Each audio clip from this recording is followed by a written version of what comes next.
একটা সিক্রেট ইনফরমেশনে আমরা ওই বাজারে আপনার আজিম খান নামে একজনের বাড়ির থেকে আমরা 18টা সিলিন্ডার পাওয়া গেল।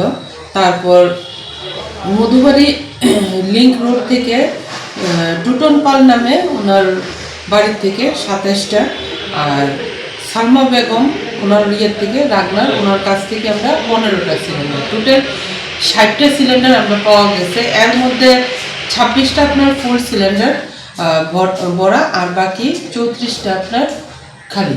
তো এটা এখন আমরা কোনগুলো এটা লিগ্যাল আর ইলিগ্যাল এটা আমাদের পুরাটাই নেই, তার জন্য আমরা এটা আমাদের এসডিএম অফিসে আমরা পাঠাই দিব।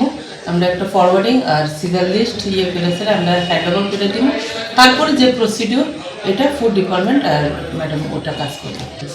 বাড়ি থেকে হ্যাঁ, একটা আজিম জেন ওনার বাড়ির থেকে আমরা ইলিগেল একটা ইনফরমেশন ছিল যে ওইখানে চোরের কিছু মাল আছে, কিন্তু আমরা পাওয়া গেছে। এখন পর্যন্ত এখানে আশা হয়নি যে ওনার এগুলো লিগেল কোনো কিছু পাওয়া যাবে, কোনো কাগজপত্র দেখাতে পারেন, তাই আমরা এটা হ্যান্ড ওভার করবো ফুড ডিপার্টমেন্ট। এটার কোনো বৈধতা বা কোথা থেকে আসলো প্রমাণ করার লিগে আমরা ওটা দিয়ে দিব। আমরা ফুড ডিপার্টমেন্ট এটা করবো, তারপর তারা দেখবো এটা জেনুইন কি জেনুইন। এর আগে ছিল? হ্যাঁ ছিল।